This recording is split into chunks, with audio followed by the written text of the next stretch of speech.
పొద్దుటూరు నియోజకవర్గం ముఖ్యమంత్రి జగన్మోహన్ రెడ్డి సొంత జిల్లాలోని కీలక నియోజకవర్గం డైమండ్ సిటీ ఆఫ్ ఆంధ్రప్రదేశ్గా పేరుగాంచిన ఈ నియోజకవర్గంలో తయారయ్యే కలంకారీ మంగళగిరి ఫ్యాబ్రిక్స్కు మంచి పేరుంది.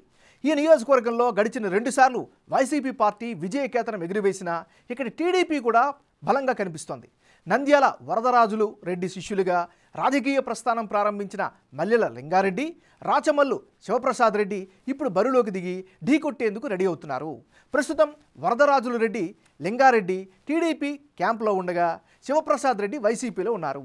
ఈ నియోజకవర్గంలో వైసీపీ టీడీపీ మధ్య వచ్చే ఎన్నికల్లో గట్టి పోటీ జరిగేలా కనిపిస్తోంది. 3వ సారి గెలిచి హ్యాట్రిక్ కొట్టాలని ఎమ్మెల్యే రాచమల్లు చూస్తుంటే ఈసారి సొంత జిల్లాలో పసుపు జెండా ఎగరవేసి తీరుతామంటున్నారు సైకిల్ పార్టీ నేతలు. ప్రస్తుతం గెలుపుపై ఎవరి ధీమాలో వారున్నారు.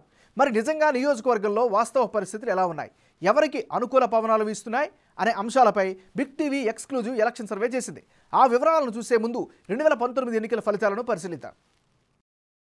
2019 ఎన్నికల్లో రాచమల్లు శివప్రసాద్ రెడ్డి వర్సెస్ మల్లెల లింగారెడ్డి వీళ్ళిద్దరి మధ్య పోటీ జరిగింది. ఆ పోరులో వైసీపీ ఏకంగా 59% ఓట్లు సాధించింది.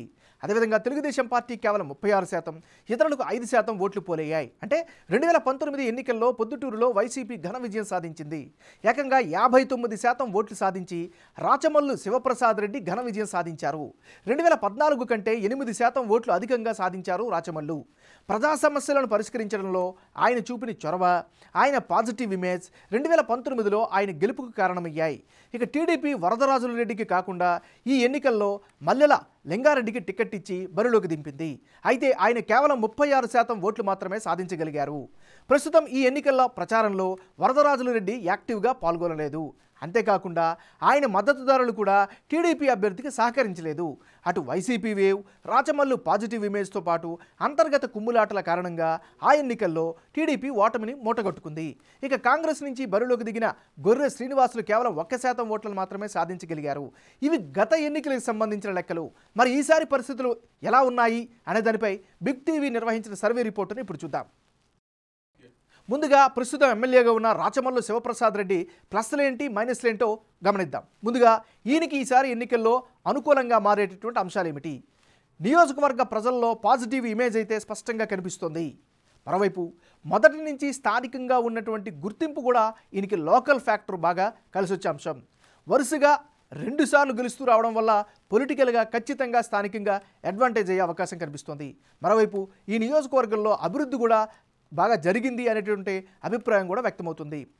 మరోవైపు రాజకీయంగా అంటే పార్టీ పరంగా కేడర్ పూర్తి స్థాయిలో సపోర్ట్ అయితే కనిపిస్తుంది. మరోవైపు నిత్యం ప్రజల్లో ఉండేటటువంటి నాయకుడిగా కూడా ఈయనకొక పేరు కనిపిస్తుంది. ఇవన్నీ కూడా రాచమల్లుకి ప్లస్ పాయింట్స్ అయితే ఇప్పుడు మరి మైనస్ పాయింట్స్ అయితే ఒకసారి పరిశీలిద్దాం. ఆశించిన స్థాయిలో అభివృద్ధి జరగలేదు అనేటటువంటి అభిప్రాయం అయితే ఈ నియోజకవర్గంలో వినిపిస్తుంది. ఇదొక ప్రధానమైనటువంటి మైనస్గా చెప్పుకోవచ్చు. మరోవైపు ఎమ్మెల్యే బంధువుల ఆగడాలు పెరిగిపోయాయి అనేటటువంటి అపవాదు కావచ్చు, లేదా ప్రచారం కావచ్చు ఈ నియోజకవర్గంలో వినిపిస్తోంది. మరోవైపు ఇసుక మాఫియా ఆరోపణలు కూడా ఈయన బలంగా ఎదుర్కొంటున్నటువంటి పరిస్థితి. మరోవైపు పార్టీకి సంబంధించినటువంటి అనుచరులకే ఎక్కువ ప్రాధాన్యత ఇస్తున్నారు అనేటటువంటి విమర్శ కూడా నియోజకవర్గంలో కనిపిస్తుంది. మరీ ముఖ్యంగా ఎమ్మెల్యే బావమరిది బంగారు మునిరెడ్డి అధికారం చెలాయిస్తున్నారు అనేటటువంటి ఆరోపణలు కూడా నియోజకవర్గంలో వినిపిస్తున్నాయి. మిగతా నియోజకవర్గాల మాదిరిగానే ఈ నియోజకవర్గంలో కూడా రోడ్ల పరిస్థితి చాలా అధ్వానంగా ఉన్నాయి. ఇవి వైసీపీ అభ్యర్థిగా బరిలోకి దిగే రాచమల్లు ప్లస్లు అండ్ మైనస్ పాయింట్స్. మరి ఇప్పుడు టీడీపీ నేత జీవి ప్రవీణ్ కుమార్ రెడ్డి ప్లస్లేంటి మైనస్లేంటో ఒకసారి పరిశీలిద్దాం. తెలుగుదేశం పార్టీకి చెందినటువంటి నాయకుడు జీవి ప్రవీణ్ కుమార్ రెడ్డికి ఈసారి అనుకూలమైనటువంటి అంశాలు ఏమిటి? పార్టీ కార్యక్రమాల్లో చాలా యాక్టివ్గా పార్టిసిపేట్ చేస్తున్నారు. ఇది ఖచ్చితంగా అడ్వాంటేజ్ అయ్యే ఫ్యాక్టర్. మరోవైపు కడప స్టీల్ ప్లాంట్ ఉద్యమంలో చురుగ్గా పాల్గొంటున్నారు. స్థానిక నాయకుల్ని ప్రజల్ని మమేకమవుతున్నారు. ఇది మరో అడ్వాంటేజ్. మరోవైపు పోలీసుల అరెస్టుతో ఆయనకు సంబంధించిన పాపులారిటీ అయితే ప్రజల్లో బాగా పెరిగింది. ఇవి జీవి ప్రవీణ్ కుమార్కి రెడ్డికి సంబంధించినటువంటి ప్లస్ పాయింట్స్ అయితే మరి ఈయనకి సంబంధించినటువంటి మైనస్ పాయింట్స్ ఏంటో ఇప్పుడు పరిశీలిద్దాం. ఒకవేళ టికెట్ దక్కినా కూడా గెలిచే అవకాశాలు చాలా తక్కువగా ఉన్నాయి అనేటువంటి అభిప్రాయం వినిపిస్తుంది. ఇది ఖచ్చితంగా మైనస్ అయ్యే అవకాశం ఉంది. నెక్స్ట్ టికెట్ ఆశించే వారి సంఖ్య కూడా ఎక్కువగా కనిపిస్తోంది. ఇవి ప్రవీణ్ కుమార్ రెడ్డికి సంబంధించినటువంటి ప్లస్లు మైనస్లు. మరి ఇప్పుడు మరో టీడీపీ నేత Nandyala Varadarajula Reddy plus and minus points ఏంటో ఒకసారి పరిశీలిద్దాం. ఈయనకి సంబంధించినటువంటి ప్లస్ పాయింట్లు కనుక పరిశీలించినట్లయితే పొద్దుటూరులో 5 సార్లు గెలిచినటువంటి ఘనమైనటువంటి రికార్డు కావచ్చు, చరిత్ర కావచ్చు ఉంది. ఇది రాజకీయంగా అడ్వాంటేజ్ అయ్యే అవకాశం ఉంది. మరోవైపు ప్రస్తుతం గ్రౌండ్ లెవెల్లో చాలా యాక్టివ్గా ఉంటున్నారు, ప్రజలతో మమేకం అవుతున్నారు. పార్టీలో సీనియర్ లీడర్గా మంచి పేరైతే ఈయన పట్ల కనిపిస్తుంది. ఇవి వరదరాజుల రెడ్డికి సంబంధించినటువంటి ప్లస్ పాయింట్స్. మరి ఇప్పుడు ఆయనకు ఉండేటటువంటి మైనస్ పాయింట్స్ ఏంటో కనుక పరిశీలించినట్లయితే ప్రధానంగా వయసు రీత్యా చాలా పెద్దవాడైపోవడం, ఇప్పుడున్నటువంటి యూత్కి కాస్త డిస్కనెక్ట్లో ఉండడం, ఇది ప్రధానమైనటువంటి మైనస్గా కనిపిస్తుంది. మరోవైపు టిక్కెట్ ఆశిస్తున్న వారి సంఖ్య కూడా ఈ నియోజకవర్గంలో ఎక్కువగా ఉండడం కూడా మరో మైనస్గా చెప్పుకోవచ్చు. మల్లెల లింగారెడ్డి వర్గం సహకరించకపోవడం ప్రధానమైనటువంటి మరో మైనస్గా చెప్పుకోవచ్చు. ఇప్పుడు మరో టీడీపీ నేత మల్లెల లింగారెడ్డికి ఉండేటువంటి ప్లస్లు ఏంటి, మైనస్లు ఏంటో పరిశీలిద్దాం.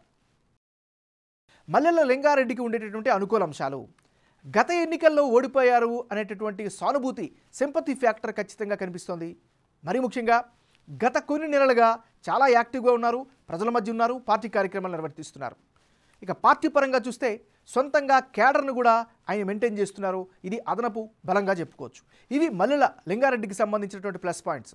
మరి ఇప్పుడు ఆయన మైనస్ పాయింట్స్ ఏంటో పరిశీలిద్దాం.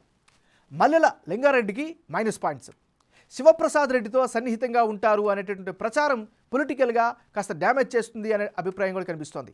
మరోవైపు గత ఎన్నికల్లో ఓడిన తర్వాత ఎక్కువగా యాక్టివ్గా లేకపోవడమే ప్రధానమైనటువంటి మైనస్గా చెప్పుకోవచ్చు. ఇది ఈయనకి సంబంధించినటువంటి ప్లస్లు, మైనస్లు.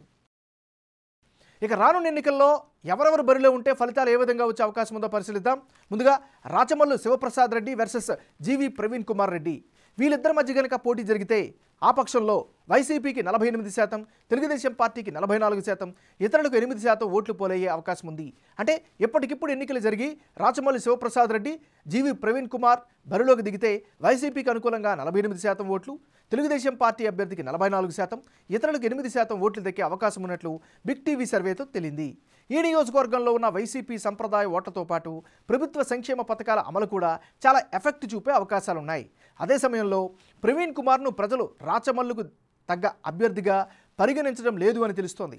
అయితే గత ఎన్నికల్లో కంటే రాచమల్లుకు ఓటు షేర్ మాత్రం తగ్గడం ఖాయంగా కనిపిస్తోంది. ఎందుకంటే తన బావమరిది బంగారు మునిరెడ్డి ఆగడాలు ఎక్కువయ్యాయని నియోజకవర్గంలో విస్తృతంగా ప్రచారం జరుగుతుంది. అదే సమయంలో నియోజకవర్గంలో ఆశించిన అభివృద్ధి జరగలేదు అన్నది కూడా ఆయన ఓటు షేర్ తగ్గడానికి కారణంగా కనిపిస్తోంది.